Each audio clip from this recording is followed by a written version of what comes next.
Hello, everybody. Just a little glitch there. Good morning. Happy Saturday to you. It's nice and sunny where we are in Southern Ontario. And hopefully, you're going to be enjoying the rest of your day after this session. And the information we'll be giving you is extremely important for everybody across Canada and for the lawyers so that they'll understand what we were trying to tell them back in 2021 and 2022 in regards to our human rights here in Canada. So anyways, before I continue on, I would like to show you a little video to do our how do we call that, our um, daily upkeeping or anyways, I'm kind of lost there this morning. But anyways, I also want to say that for the French speaking people, pour les personnes en français, on va revenir après à 11 heures. Alors, revenez à ce temps-là, ou à moins que vous voulez écouter en anglais. So, anyways, I just need to send a message to the French people there and saying that we're going to be back at 11 in French. So, English or French, bilingual, you're welcome to watch either session or both if you'd like. And, but, anyways, the important information that we have to give you today is we've done this before, but we're going to do it again. Okay. So, I'm just going to bring up this little video here so that you can see our housekeeping is what I was looking for. Now, here we go.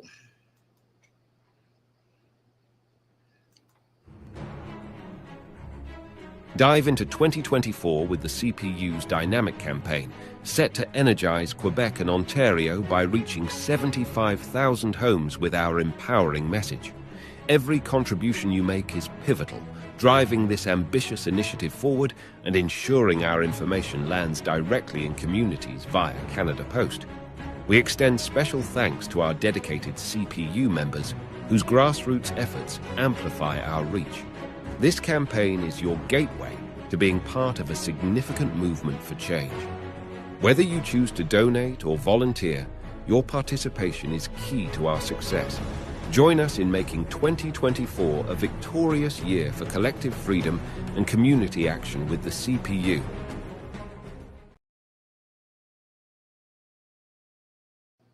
And that is that. So it's a lot quicker than for me to try to remember to show you all kinds of stuff.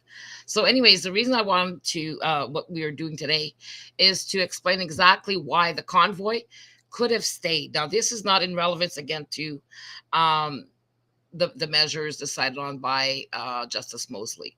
Justice Mosley, when you look at his determination in that court case, we're still waiting to see if the federal government will appeal this. So nothing can really happen, I guess, until the government says it's going to appeal or not. So it's not like everybody can start suing the government or what it really means. So again, just to make sure that everybody understands is we are not lawyers. I'm not a lawyer, and this is not legal advice. But as a civil and political rights union for Canadian citizens and Indigenous peoples here in Canada, we have the right to discuss our strategies, what we think should work, what everybody needs to understand across the country, because we have the right to discuss those things. And hopefully some of the lawyers will be finally listening and giving us a chance to explain why we have these rights. And in Canada, since 1982, we've been robbed of our civil and political rights. They'll say, well, you have the right to vote and to elect, or participate in elections. But it goes way beyond that. And in our charter, what a lot of people don't know is that within the sections there, you'll see that, yes, Canada is bound by international law. And the international instruments that they mention in our charter, those are the covenants that they've agreed to along with every other country. So I'd like to explain to you a little bit about this, because what ramifications does the Canadian government have when they sign these documents? Well, for the longest time, Canada and the UK, including the US, but we'll focus on Canada and the UK, figured that if they'll go ahead and sign everything, and then they'll make judgments against other countries violating human rights, but then they do it themselves. Okay, talk about the pot calling kettle black. So, anyways, when we were researching the Charter of Rights and Freedoms and everything in there, what I noticed was what's missing. Okay, and that's key, because Canada is bound by all within the documents that they've signed, not just one little phrase here or there. Okay, so automatically, okay, in our Constitution, those international instruments are embedded into our Constitution, even though they're not specifically written in there. Okay, but Canada is bound to them, and the Crown is bound to them. Okay, so it's not just Justin Trudeau or whoever is speaking at the international level. All of Parliament, all of the parliamentarians, senators, Privy Council members, the government, the ministers, and the senators, and the Governor General, okay, could all be accused and have no immunity in that respect against other countries who would charge Canada for abusing our human rights or human rights abroad. Okay, so, but the thing is only other countries can charge Canada at the international level in regards to their signed agreements. So if Canada doesn't uphold their signed agreements, another country could come in and, here comes the hammer. And our politicians, everybody under the Crown is not immune. They have no immunity there, okay, for abusing human rights. So the beauty of this is that now we have everything at our fingertips to be able to use, to be able to protect our human rights here in Canada, for not just Canadian citizens, but also for the Indigenous peoples. So that's why it's so important for you to take in this information. And, lawyers have been told Canada doesn't, if it's not written in our Constitution and we haven't made a law for it, it doesn't count. Well, it is in our Constitution. Might not be written in it, but they are bound. The Charter states that they are bound by international instruments that Canada has signed, and those are already automatically included. So when you're looking at Justice Mosley, in regards to the emergency measures in times of war or emergencies, where did he get, where does it state that, Canada had certain obligations to meet for that specific law? He got that at the international level. Okay. And I'm so glad that he did this, because he's opened up a door for us. And I've said that last week, and I'm going to say it again, how important this is. But we, the people, have to open it much wider. Now we have the Freedom Convoy, who's being sued for $300 million. And they're saying, well, that could come up because, they're expanding the territory in Ottawa. Well, and I'm going to say this again. Canadians and the Indigenous nations together own all of Canada.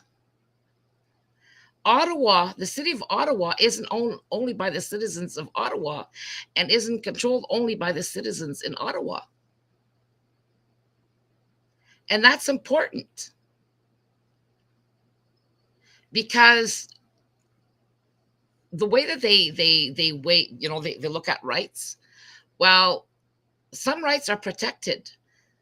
And when Justice Mosley went back to that court case in regards to see if, the Prime Minister and the government had the right, or Parliament had the right to bring on the emergency measures, well, that was hailed by everybody in Parliament. They had to all vote on it.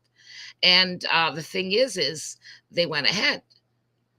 But yet they didn't meet all the criterias. Well, the criterias came from the international level, from the international instruments that Canada has signed on to, which comes back to the Syracuse principles that were brought in 1985, and then the Johannesburg principles, where the Syracuse and the Johannesburgs explain exactly what the government can and cannot do. And it's a structure on how to implement our human rights and what basis they have to deny us. Like if they deny us our human rights, well, there's non-derogation rights, even during times of war or medical emergencies or any type of emergency that they cannot derogate from. And there's some that they can, but they have to outweigh. They have to have a really, really good reason. And plus, they have to report themselves at the UN. And if they have not done that, which Canada has not done for every single province, they broke the law. They broke international law.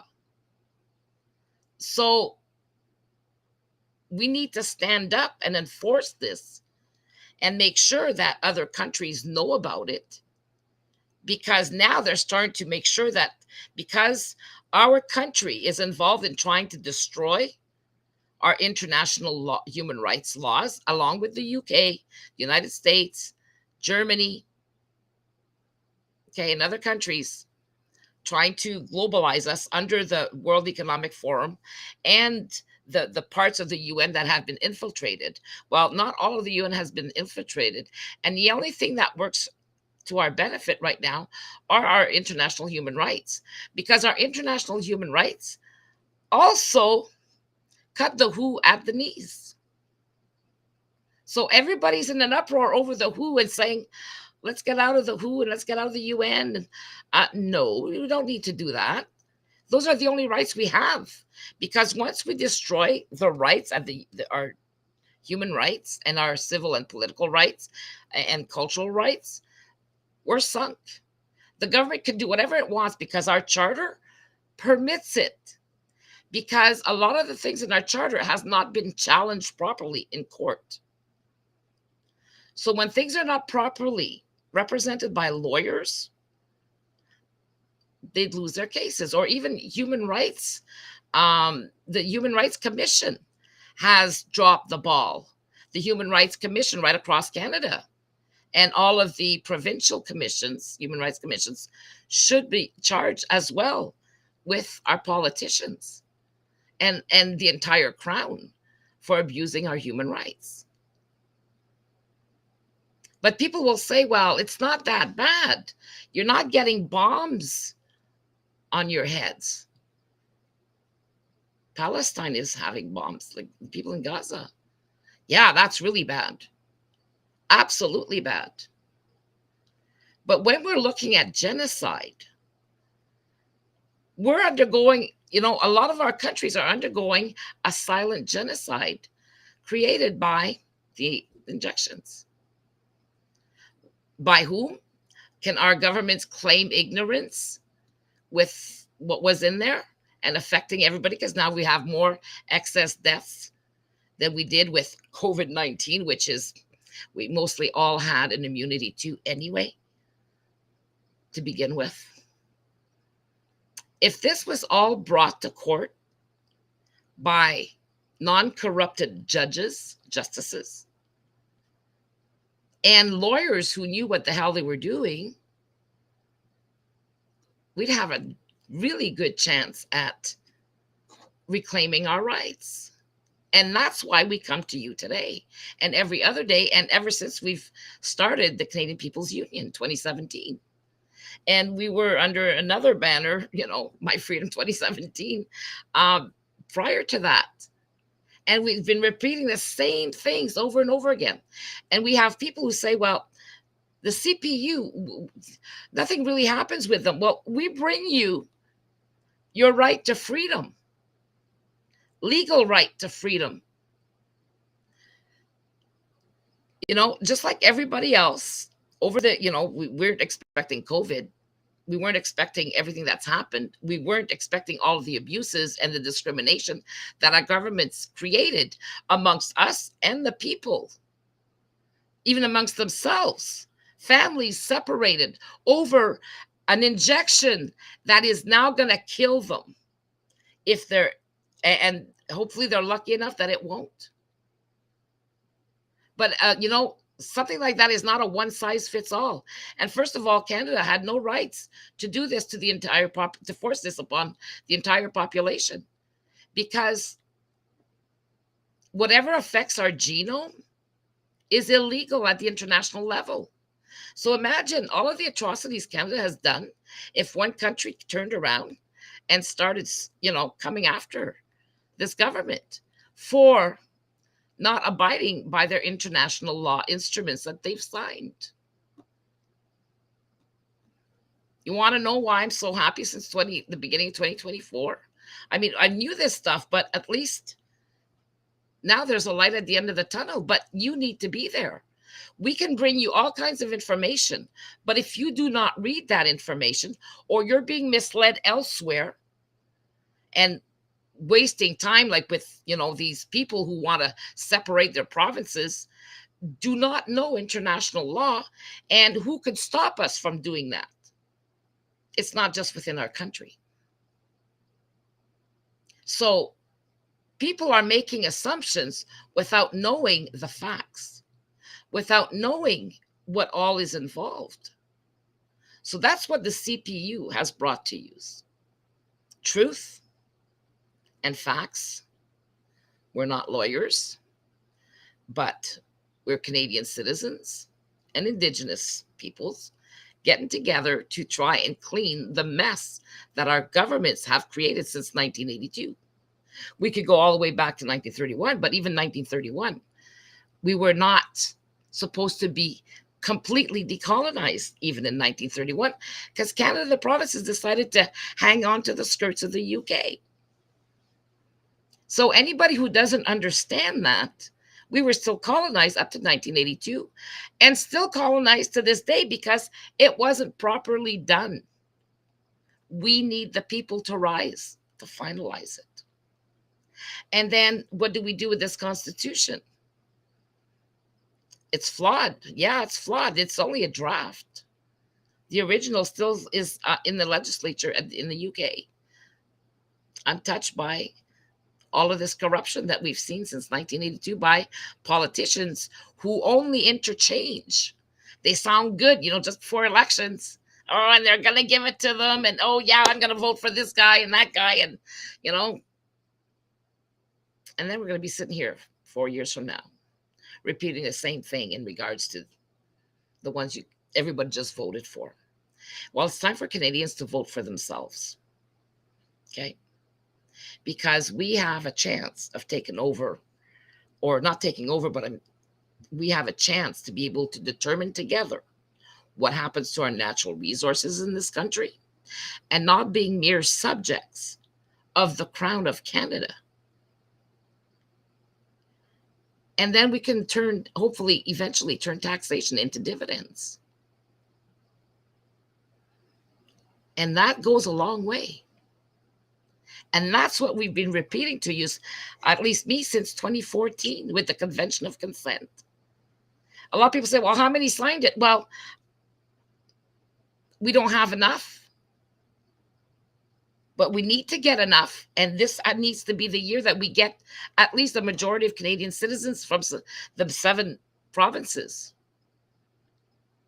So we're starting to go door to, sending them at every door that we can financially. But we're not paid. We don't get paid to do this. We don't have funds from the government to go door to door or to get access to every Canadian citizen. By law, at the international level, to a proper decolonization, the government should give us all the money we need to reach every single person in Canada and to do this properly. But the government will never allow us to do that because they want to maintain their power over us as subjects, because we are still subjects of the Canadian government. We only changed one dictatorship to another. And those people who say, oh, we want a republic. Well, you better, did you look to see how well they're doing in other republics? The United States.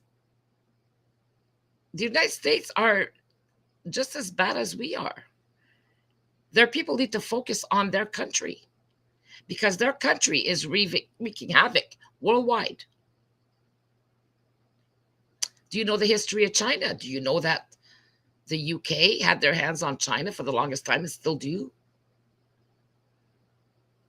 Palestine, we were supposed to decolonize everybody, and they recolonized. They used the Jewish people to recolonize the Palestinians while claiming that they were all for decolonization. So Canada and the UK, total hypocrites. And then they allowed the colonizers to decolonize the people worldwide after World War II. Like, hello, you're going to give the perpetrator carte blanche to, here's a set of rules, you need to follow those. UK has been ignoring the international courts forever until there's a vote by all of the countries. They finally had to back off and finally started listening because the other countries are starting to turn around. Israel never thought that all of the countries would be against them. They are, most of them. The only ones that are against them are the ones under the WEF and really supporting the WEF and a one world government. So now, to finish that off, we have rights. We need to use them properly. And then, before people say, well, nothing really happens with the CPU, we've given you a gold mine of information. If you do not read it, do not try to understand it, that's not our fault. We told everyone we need to everybody needs to go and get 10 people and 10 more people and 10 more people. Some people say, oh, I signed mine 2 or 3 years ago, whatever. Well, did you get any more people to sign? No. But they're in every other group, jumping from group to group, looking for a savior instead of looking at themselves. Because every single one of us is needed here to make this happen. Because once we liberate ourselves completely and make sure that our government follows the rules, we're not taking over government. We're just going to make sure that they honor our rights and the rules. It's an intervention, and we need a people's intervention. We need it now. You need to be able to support what we do. So to explain to you, the people who sign their Citizens Convention of Consent, and you only need to be, you can be 15 years and up to sign it, you become a power shifter, because then you are agreeing with every other Canadian citizen, an Indigenous person, okay, or Canadian citizen, first of all, to bring in our rights to collective self-determination under our civil and political rights. And under those rights, we have the right to take back all of our natural resources. As long as we stay under the crown, we're not going to have those rights. And only the people can change everything. And this is why Quebec could never separate. Neither can Alberta. It would have to go, anything that Alberta does or Quebec does at a certain level would need a referendum of all Canadian citizens on one side, and then another referendum for all of the Indigenous peoples, because they have interest in all of those natural resources as well. And some that were never even negotiated in treaties that are still theirs to negotiate. Excuse me. So it's a lot to think about. So anyways, I'm just going to find my mouse here. And I'm going to show you a document. I'm just going to make sure I have the right one here. There's so many of them. The one that I just had. 1 second here.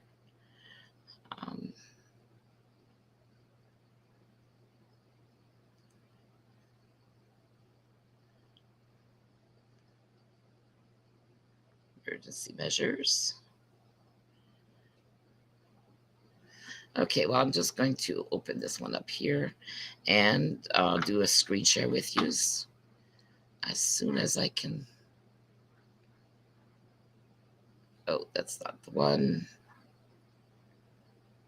I just had it opened up a few minutes ago. But anyways, this is something that everybody needs to know, needs to understand. And Popular Democracy, CCPR 37 right here. Yeah. Okay, I found it. I was going through it to try to highlight the most important parts. Again, so, okay. I lost yous. Where are yous? Okay. There we go. Found yous again. I'm just going to remove this here. Go to chat. Okay. Now,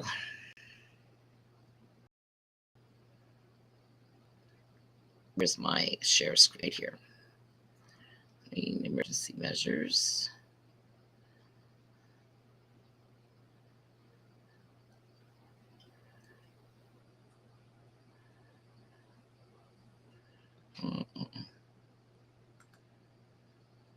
Not that one. I'm just learning how to use this thing here, people.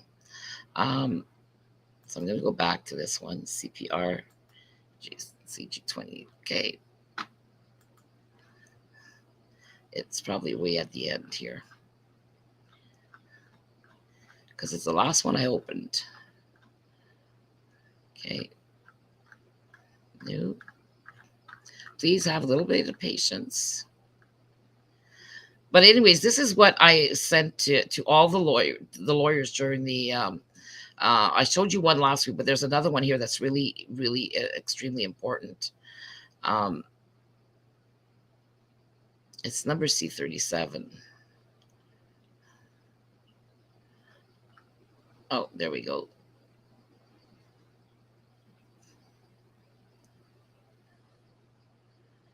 Canada. Okay, window.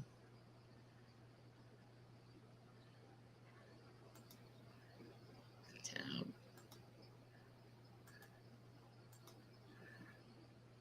Okay. Screen share again. There we go. I had lost it here. Okay. It's not showing me. I'm wondering it's because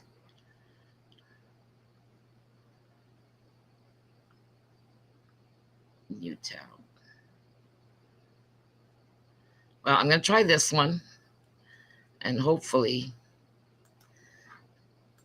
it'll bring me back to the other ones that I have here. No, it doesn't show it. Okay, I'm just going to try to open it up here. Tools, desktop. Let's see here. COVID measures.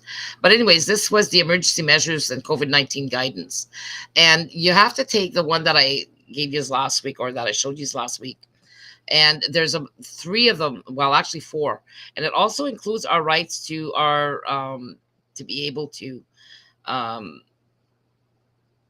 can I say to use the internet. So everything that they're coming out with the internet is against our rights. So we'd have to kind of fight that, or at least let them know that they can't do these things. They can't stop us from doing things online, or honoring these rights.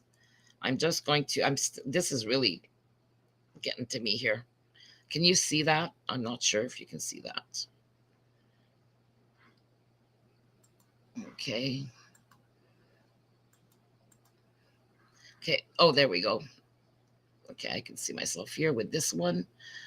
Mhm. It's not even showing me. I've got it here, but it won't go on to show me.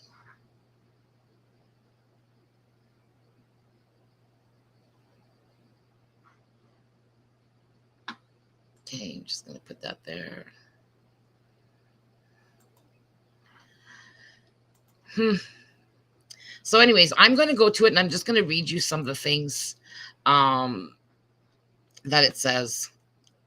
And that's too bad because I'll have it later on. So, anyways, it's the International Covenant on Civil and Political Rights. It was written the 17th of September 2020, and the number is CCPR slash C slash GC slash 37. Okay, so it's general comment number 37, 2020, on the right of peaceful assembly, Article 21. And it focuses on Article 21 because that's what would have ensured that the convoy could have stayed. But mind you, the convoy did overstep some boundaries. But then in this document, it says that, it'll give you um, a lot of ideas on, let's say here, Article 21 of the Covenant protects peaceful assemblies wherever they take place, outdoors, indoors, and online, in public and private spaces, or a combination thereof.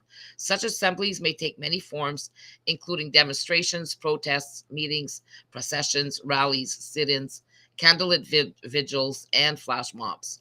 They are protected under Article 21, whether they are stationary, such as pickets, or mobile, or such as processions or marches. In many cases, peaceful assemblies do not pursue controversial goals and cause little or no disruption. The aim might indeed be, for example, to commemorate a national day. So I'm just going to go down a little bit more here, because then it goes on to what lawyers, not lawyers, but what the police can do, what the government can do.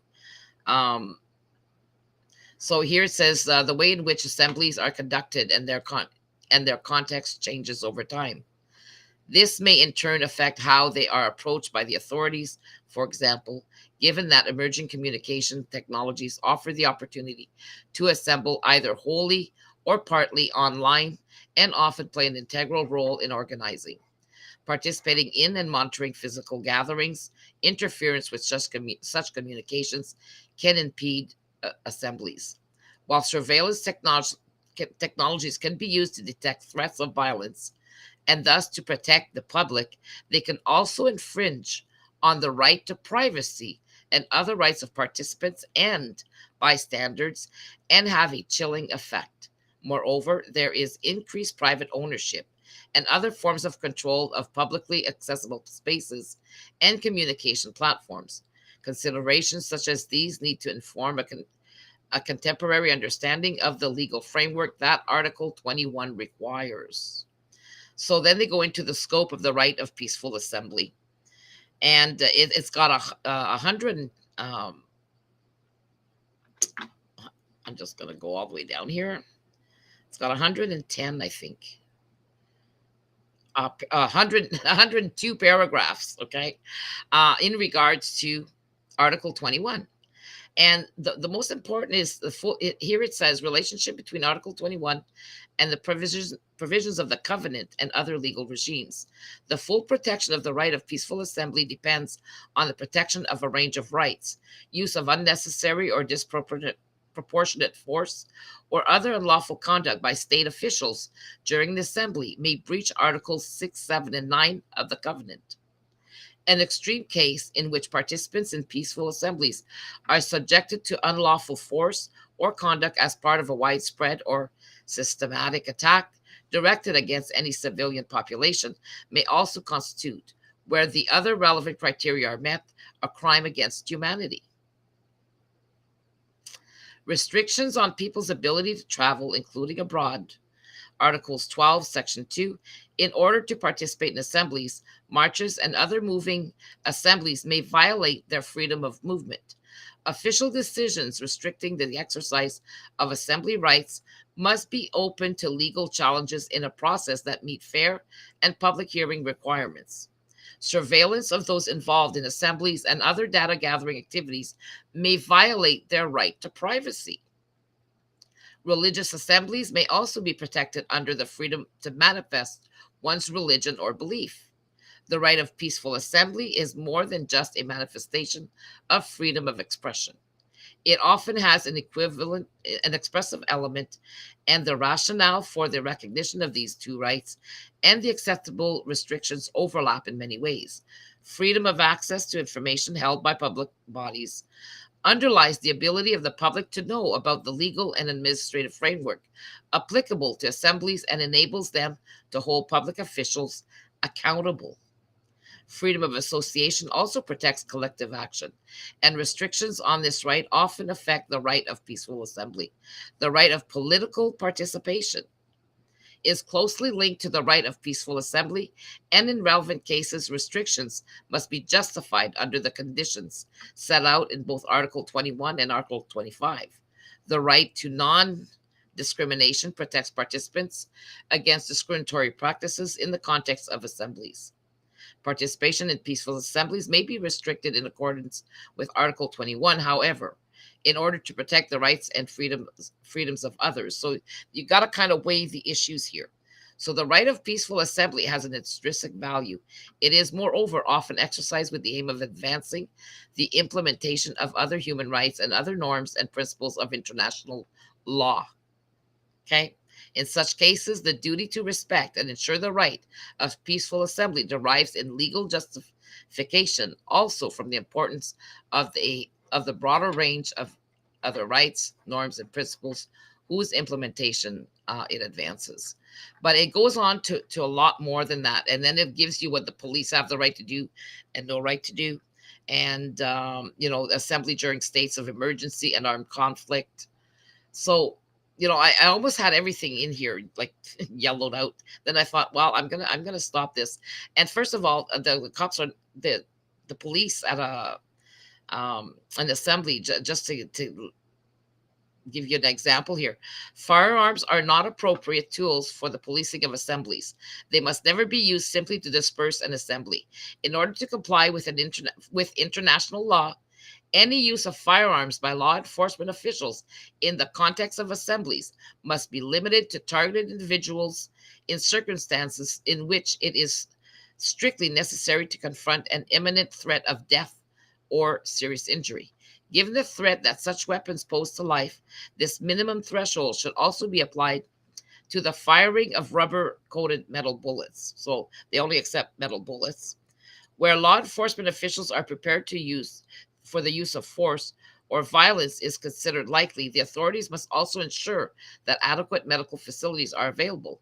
It is never lawful to fire indiscriminately or use firearms in fully automatic mode when policing an assembly.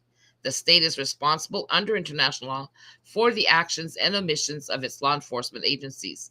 With a view to preventing violations, states should consistently promote a culture of accountability for law enforcement officials during assemblies. To enhance effective accountability, uninformed law and uniformed law enforcement officials should always display an easy, recognizable form of identification during assemblies.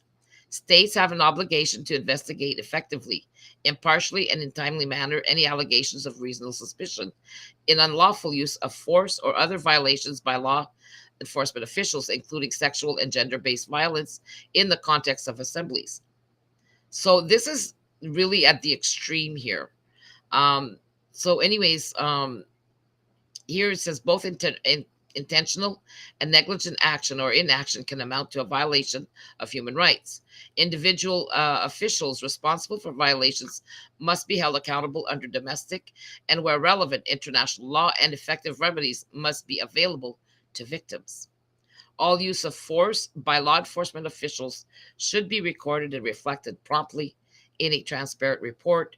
Where injury or damage occurs, the report should maintain sufficient information to establish whether the use of force was necessary and appropriate.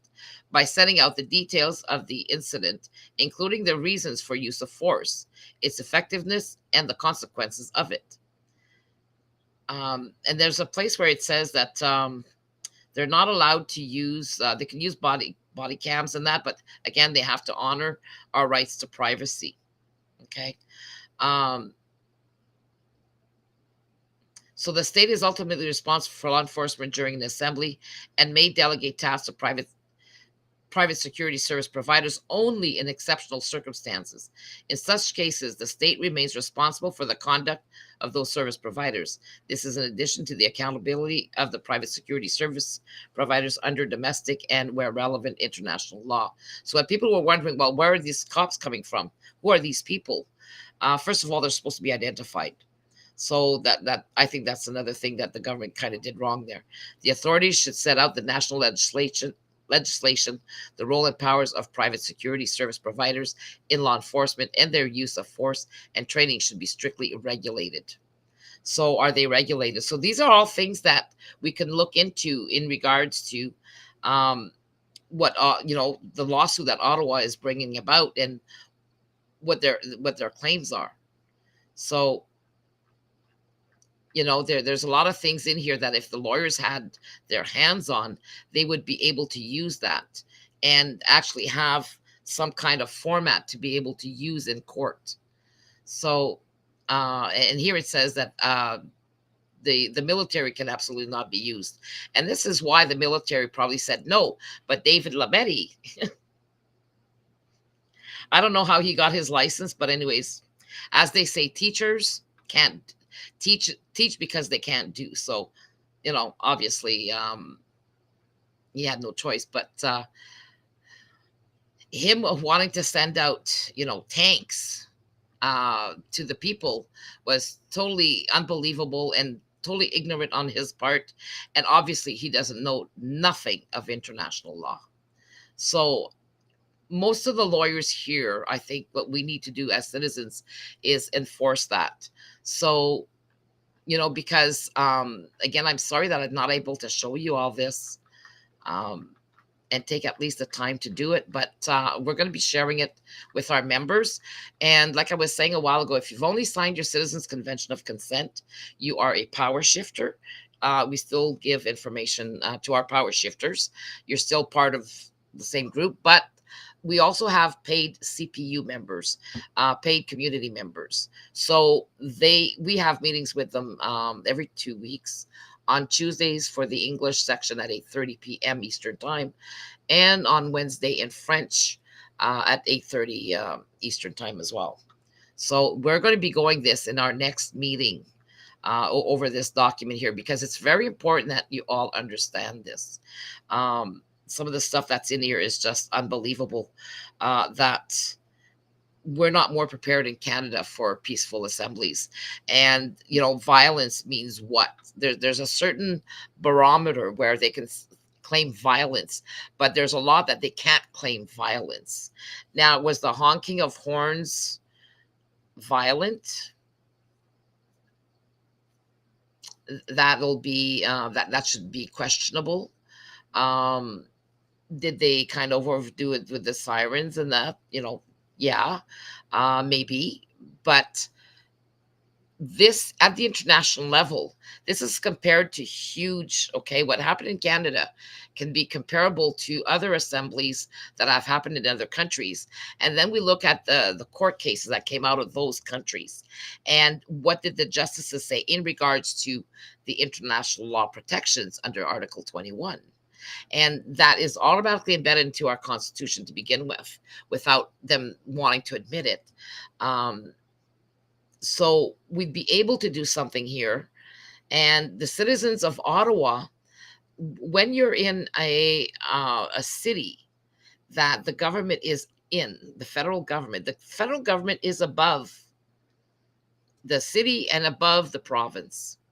And international law will override our laws that we're missing here in Canada at the federal level, provincial level, and municipal level. And at the international level, they don't consider provinces, because the international law covers the federal right down to the municipal. So the province is there, and they all have to have the same kind of laws. The laws have to do the same things. But really, for a decolonized country like Canada, which is supposed to be decolonized, none of our laws should be different from coast to coast. Nothing. Even our bylaws should also hold protect human rights. They can't make laws that are ambiguous. They have to be simple. They have to be, the regular person has to understand it. Um, you know, I keep looking at looking up at, and I'm looking at the camera here instead of looking straight. But it's important that we understand what it entails to be able to bring out international law within the justice system in Canada, because they've been hiding it for so long. 1982, um, we are still subjects, and subjects means that we have no rights, in a sense, to be able to have final decision making authority above the government. The government always keeps that final authority. Well, now it's time for us to have that final authority, because the law gives us that authority within international law for the rights of decolonization and self-determination. And we can self-determine together collectively as many times as we want.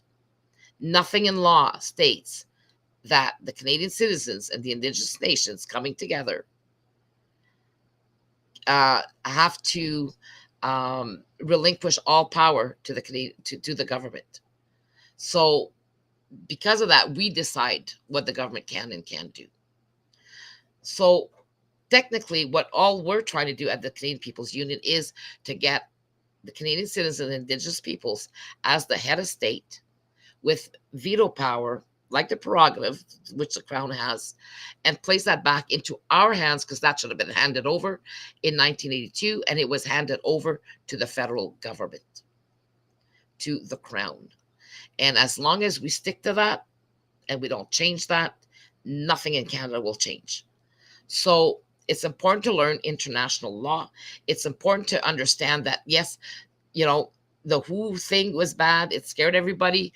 And you're doing it. Anybody who says, let's get out of the United Nations, is hanging themselves, because it's the only true rights we have against a corrupt government. And if we do not follow suit into what I'm saying here, if we do not continue with that, we might as well close our doors down, because we need everybody's help. We need everyone to be able to actually come together, and that's what we're about. And if we need everybody to help, because we can't do this on our own. Every single person has the right to their word, and that's what the governments here and at the international level are going to expect that we do. So nobody's going to come and save us unless we save ourselves as a unit, as a group of citizens, and the majority of Canadians and Indigenous nations on the other side.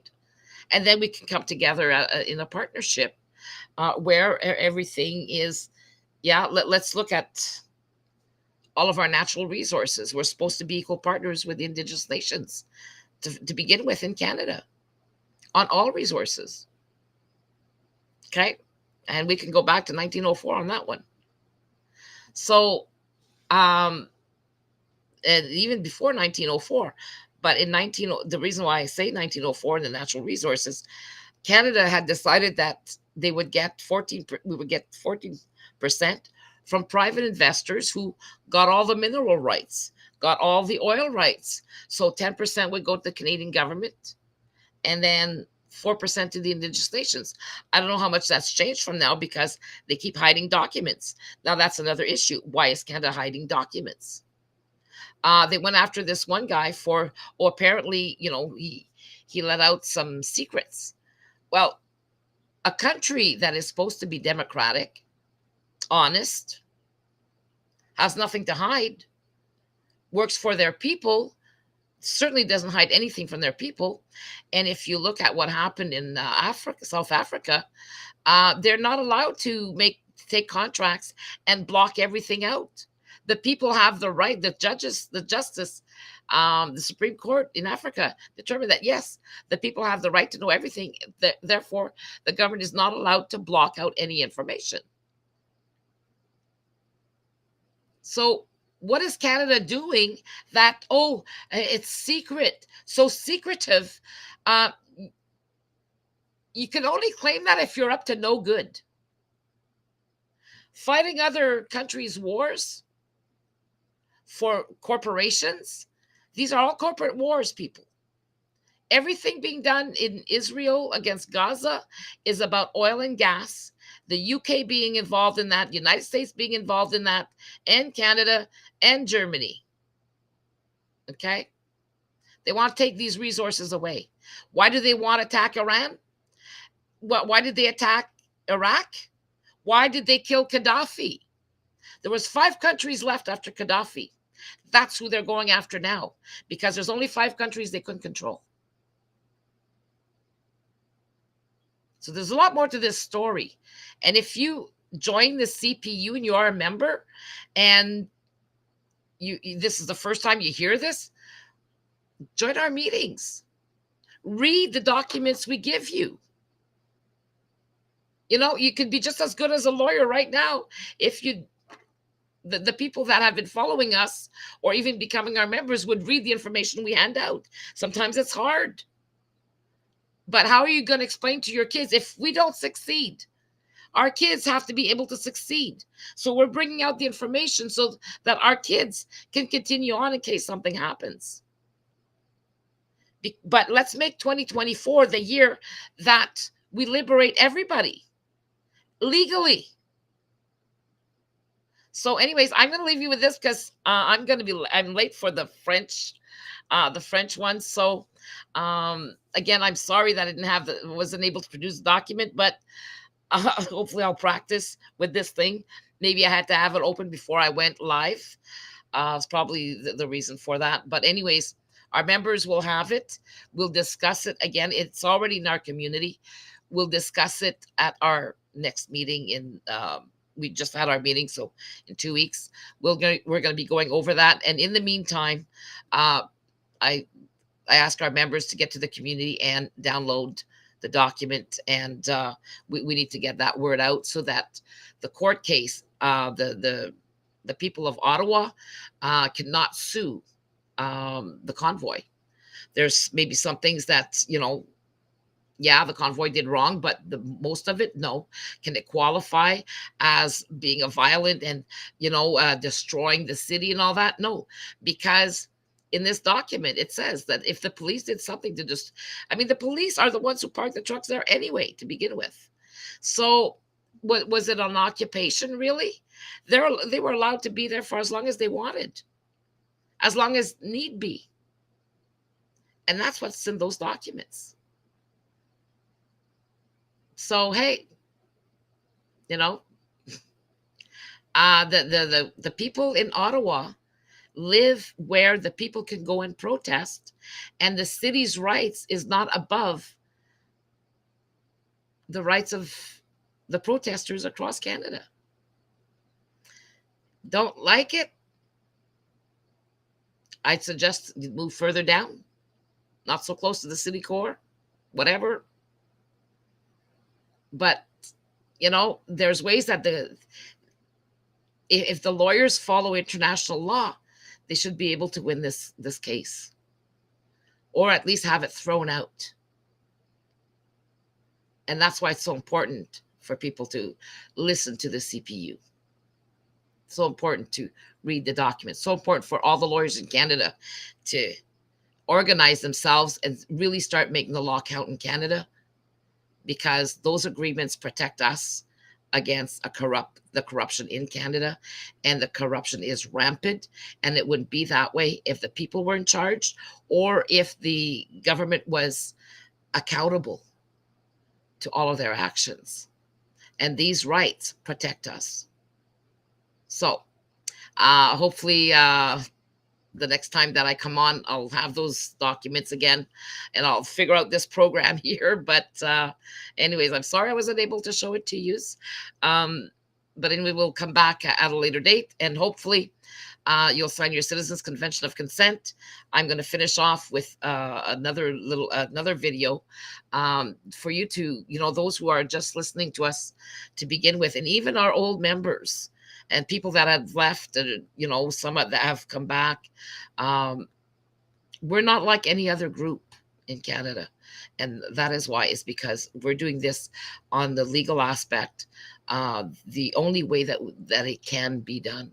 It didn't take 15 years to figure out that there's only one way of doing this, and saying, oh, the Constitution doesn't exist, doesn't give you any more rights. The only rights we have is what we're doing at the CPU. Okay. So have a great weekend, and hopefully we'll see you at our next meetings as new members, because we're self-funded, and whatever help that you can give us, you want to save this country, you want to be able to turn taxation into dividends eventually, let's get to work. Okay, the CPU.ca, and thank you all for listening. Okay, so I'm just going to go and get this here and finish off with this one.